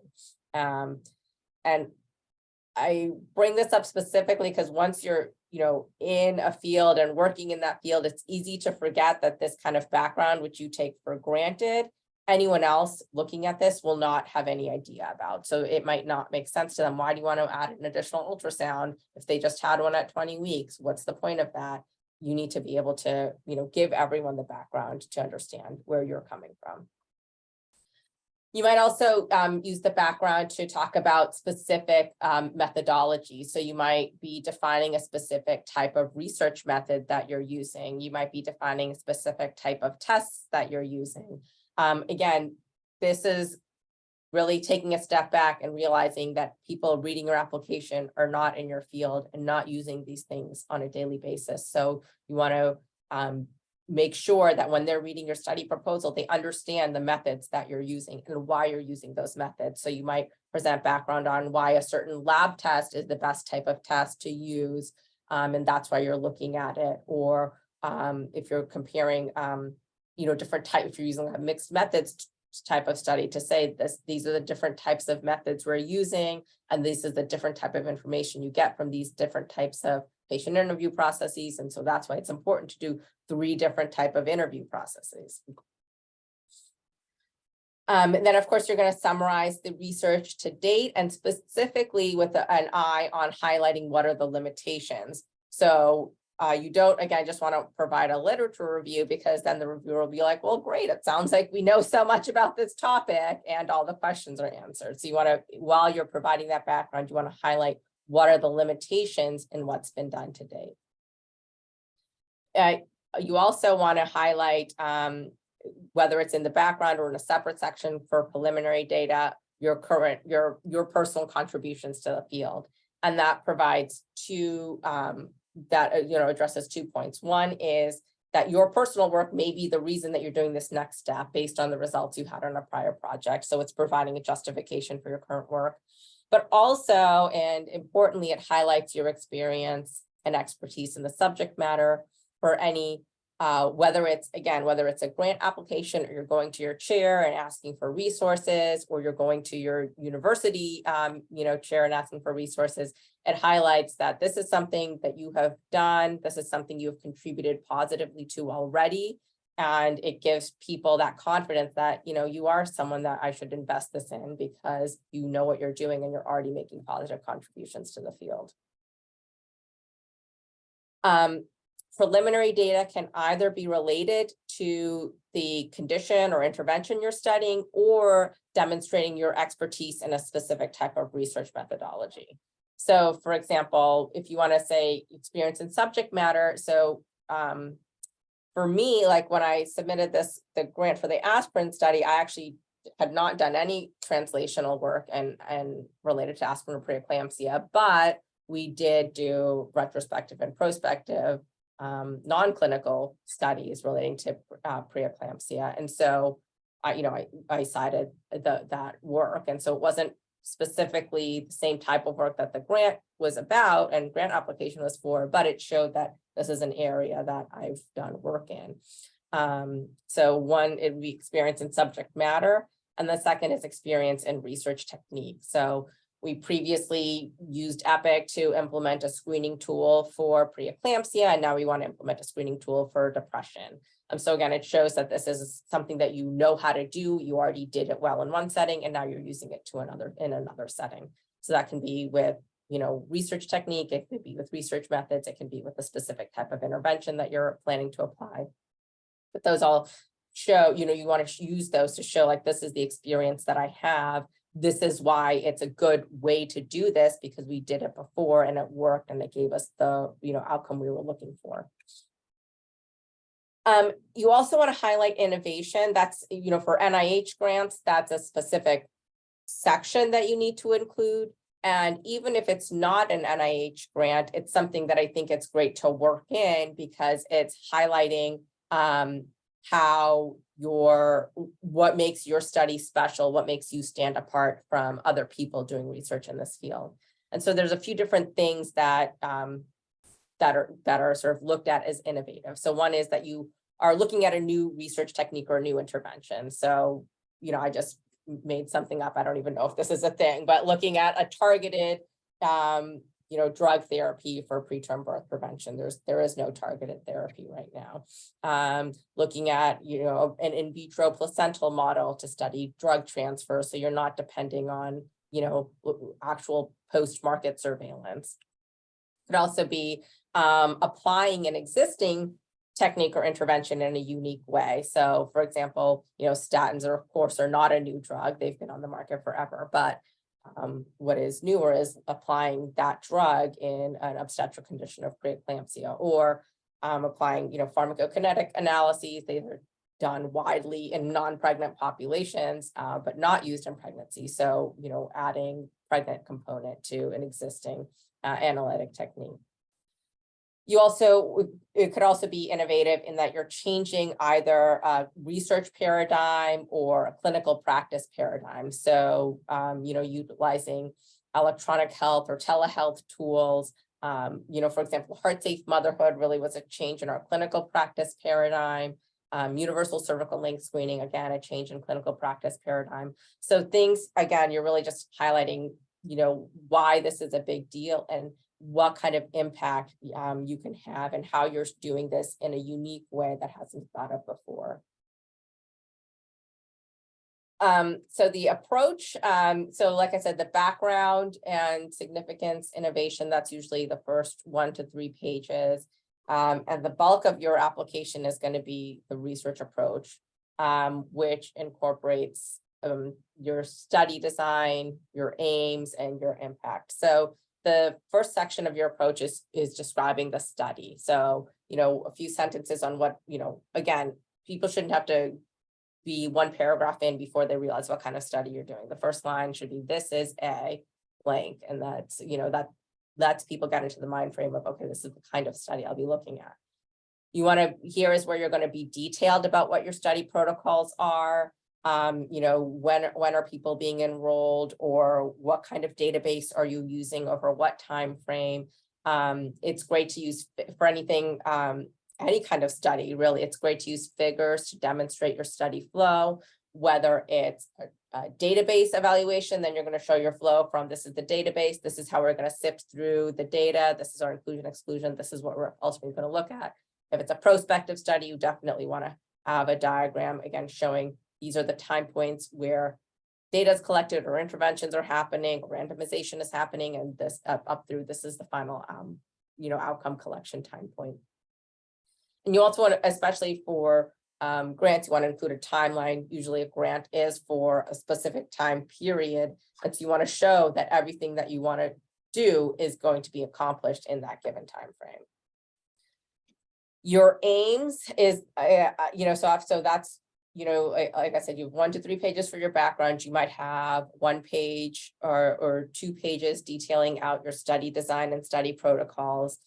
And then you will go into what your actual aims are. So for each aim, that would be like its own little section. You have your title, and that should be just 1 phrase or sentence highlighting the objective. Again, that, the title should not be 3 sentences of what you're trying to do. You need to be able to distill what you're doing down in 1 sentence. And if you can't, then you're probably trying to do too much at once. You will, after that, include the rationale for your aim. So this is the basis for your specific hypothesis. So, in your background section, you're kind of talking overall, the general scope of the problem and area, specific area where there are gaps that you're addressing. And here, this is specifically what is the rationale for your specific hypothesis. And you might actually have preliminary data, like your own preliminary data or other data under each aim instead of in the background section, because it's very specific. Hypothesis, of course, is the specific study question or hypothesis for that aim. You need to have a hypothesis. Again, if you are looking at your study idea and you can't distill a specific study question or hypothesis, then you're a little early to get started on that study. You need to distill down what it is that you are looking for before you get started. You're going to detail the specific study procedures or methods for that aim. So in the study design section, you talked about sort of the overall structure of the study. For this aim, it would be, maybe you're doing XYZ assays and you would describe how those assays are being done. Or you're looking at, you're doing specific statistical modeling for predictive ability using a large database. And so you describe those specific, techniques that you're using. This is where you're going to specifically define your primary and secondary outcomes. So this is, in contrast to your specific aims page, where it's like a 1-liner about what you're looking at. Here, it's going to be very detailed, the specific outcome measures that or the specific measures you're collecting and the specific outcome measures that you're looking at. So not just like preterm birth prevention, but specifically preterm delivery, less than this many weeks. This is what will be included. This will not be included. And you want to have again, related to each of those outcomes that you're describing, you're then going to have a statistical plan to describe how you're going to analyze those outcomes. You need to provide a sample size and power justification, and there's a lot of different ways to approach this. It could be that your overall study is powered for a specific sample. So you are aiming to have X number of patients from a database or X number of patients recruited, because that will be powered to detect a difference of whatever.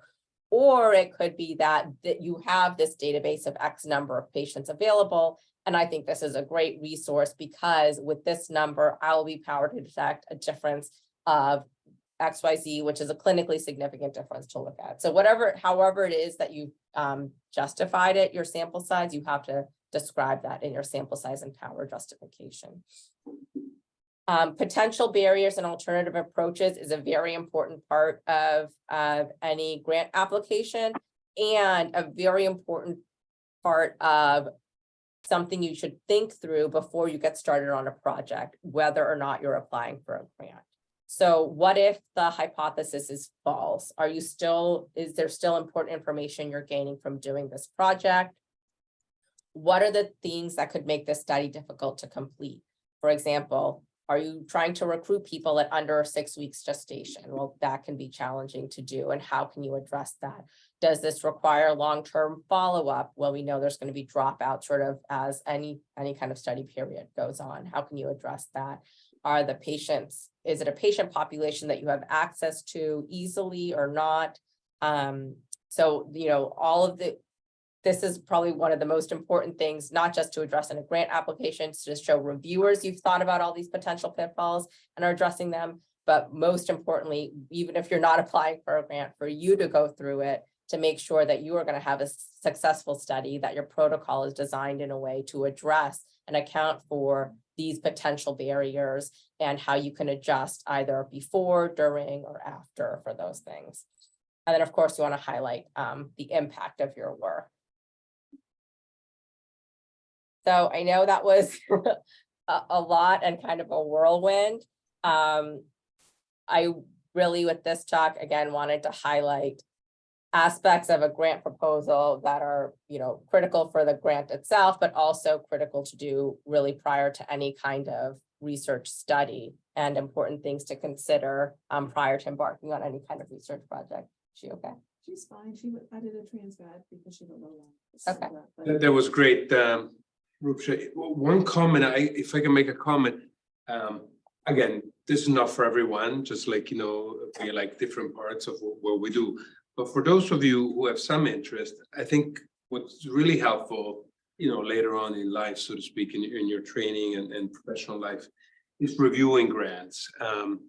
You know, being part, even, you know, you don't have to review 150 pages in each, you know, study section things, and some of you have and will do and stuff. But even some of the smaller grant, you know, understanding what they're really looking for, you know, because it's I think Rupsha highlighted, you really have to answer kind of the call, you know, if you're doing a Gates thing and they really want to do, you know, malaria in Africa, and you send, you know, toxoplasmosis in France, you know, you're going to lose to begin. You know, you really need to read the small lines and understand what they're really looking for. And sometimes, you know, either being part of the review process previously, or even calling, I don't know, maybe you say it, you know, like if you want to get a grant, call the place, you know, they may be giving 5,000 or 5 million. But if you call them and say, you know, look, I read this, but it's a little bit confused, you know, what are you really looking for? And then they tell you, like, you know, they tell you, we're looking for this, and you already have a leg up, you know, you go the right way. Or, you know, I'm afraid that my grant doesn't have any pilot data, but I can have this other data. Is that okay? Or, you know, am I losing my time? Or I don't know if you want to expand on that, Rupsha. You've had a lot of experience. Yeah, I think so. I do have some part. I said there's like part 2 or 3. So there's my part. Oh, sorry, I'm jumping. No, it's fine. Again, it's really if people are interested or not, is like tips and tricks and pitfalls. So one of the important things is to reach out to the you know, grant representative to you know, say that you're interested, and you can make sure that what you want to do fits in with the call. So just a couple of things. One is that's why the specific aims page is so important, because it really distills down for anyone what you're doing and what it's addressing, what the impact is. And so it helps someone immediately, you know, quickly, without having to review 12 pages, say, yes, this is what we're looking at, or no, we're really looking at population level interventions, and this is too remote from clinical use. So, you know, and that's useful feedback, because it's like, you know, then you don't waste time with that application, or you can say, well, like, oh, you know what, I actually have a different idea that would fit that. I 100% agree with reviewing for grants, as, you know, I think at some point we had to talk about how and why you should review manuscripts for journals, and it's the same idea, that when you're involved in grant, the difference being when you're a reviewer for grants, often you get a rubric, so it's telling you exactly really how to grade a grant, and that will help you in the future. You know, the NIH has a publicly available rubric, so it's a good thing to look at. Most, you know, grant applications, whether foundational or not, you know, outside of the NIH, most of them, you know, use NIH similar rubrics. But also, it can also mean that you're in the room with other reviewers and with the committee, and so you get to hear, you know, what are people talking about when they're considering you approving a grant or not. And I think, you know, that's why I really wanted to highlight that you don't know who's reading your grant, and most of the time it is not somebody in your field. It's great if it is, but I would just assume that it's not. And so really helps when you have to review a grant outside of your area of expertise, you realize how helpful it is to have someone who has a well-written background, someone who provides that foundation for you, so you're not like trying to look it up yourself to understand, you know, what the problem is that's even being addressed. So how do you become a member of a, how do you become a grant reviewer? I thought it was only by invitation. Yes, it is, but usually if you are submitting grants, that kind of puts you on rosters essentially, and so then you get invited. NIH has an early has some kind of like reviewer, I don't remember what it's called, but they have something for, so to be an NIH reviewer, you have to have like R01s and be, you know, be funded, but they do have a mechanism for early investigators, essentially, like early stage reviewers, essentially. And I'll look up what it's called. You do have to be invited, but you can put yourself on a list so that, and you write, like, then you list out sort of what your areas of expertise are. And so you can be, you know, so that they can contact you if something comes up. So I've done a couple of NIH reviews through that mechanism. But the main thing is applying for grants, because then you're on that grant foundations listserv, essentially, of people that they would contact. And it's a lot of work to review grants. So if Sarah, for example, if you're interested, you know, email Rupsha, email me. They're looking, quote unquote, for volunteers all the time. And unfortunately, at certain levels, it's always the same people, which obviously decline. And sometimes they're actually, again, you know, no secrets, like, you know, when you review a journal article. So desperate, you know, for reviewers, for help. Like some journals have, you know, fellowship, you know, for people who are learning the ropes. There are, there's like groups just saying that there are ways to get in that way, and we can certainly, you know, propose your name, and if the opportunity comes up. Yeah. So.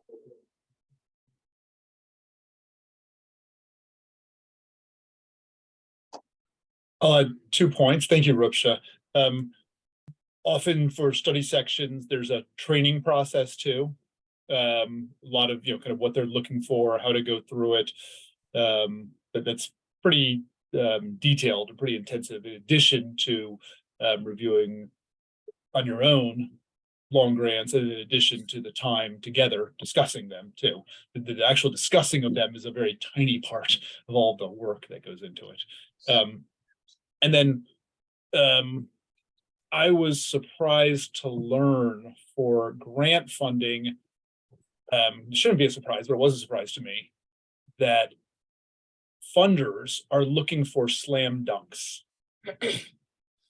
they're less, my impression beforehand erroneously was like, oh, people would like to give money for a great idea to try to explore something. There are some grants that are defined as exploratory or private or pilot, etc. Having said that, most they want you to be able to show that not only can you do it, but you've done it already.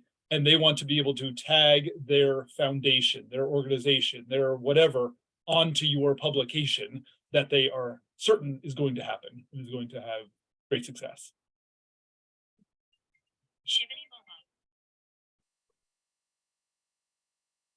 That's definitely true, although not to be, discouraging. There are also usually early stage grant opportunities aimed at people who have an interest and experience, but not the track record yet. And so those grant opportunities have different expectations for your prior work, but certainly everyone is looking for a slam dunk, for a successful outcome. And again, that's why, it's important to highlight why this is going to be successful, helpful, contribute, whether or not it's a positive outcome. So, you could have a randomized trial and it's, placebo-controlled trial, and it could be that it's not important. And it's not, it's not found to be beneficial. And that's important because this is powered to identify a difference. It didn't, and so it's not something we should further explore, so that is like justifying, why is this negative result important? That's a harder thing to justify if you have an underpowered randomized trial. And then again, you need to think about, well, if this is negative, which I'm at risk of being, is this something that's worthwhile to do right now? Or do I need to go back to the drawing board and think about what is a better way of answering this question?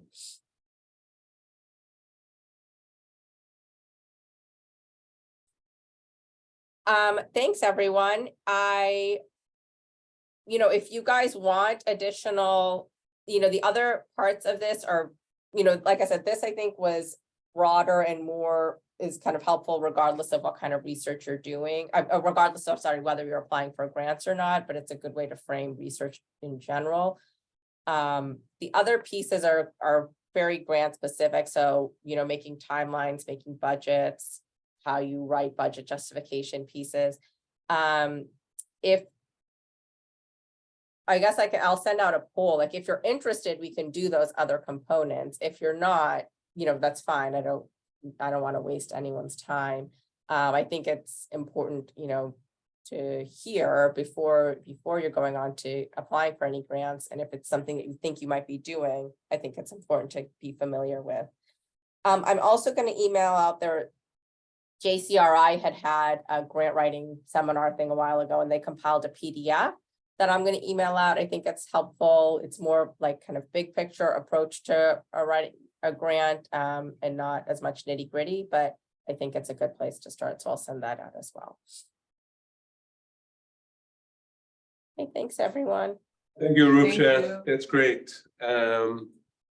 The last agenda item is Tracy, who's still in a meeting. So she asked me to give a 3-minute update, and so we can end early, which is always good. I'm going to read the email she sent me. Regarding administration, we're getting organized, happy to help with any and all things administrative, just ask. And I can tell you I've asked her lots of stuff and she's been great.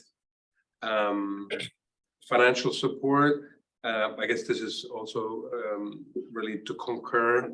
The deadline to submit receipts in Concur is June 20th for this first fiscal year. There's reimbursements, as you know, for attending, for traveling and other things, and CME, etc. So submit those. I know she's helped a few of you. Regarding MFM daily provider schedules, the July schedule will be shared early next week. I know many of you are working hard at that. And then next week, Dr. Arab, a fetal therapy fellow, will be here coming Wednesday night, and we'll be here on the 23rd. And she'll share more info about that. That's what she wanted me to share. As you know, she's around, sometimes downstairs, sometimes upstairs, and she's been great. And so Anything else, Rodney? Anything? Good. Okay, let's do some wellness, little time. I think that she has set up some, or it will be set up some lunch in the chairs conference. 12. Yeah. Very good. Thanks, everyone. Thank you. Dr. McCray, if I can steal you to look over the diabetes protocol that our amazing semis have put together.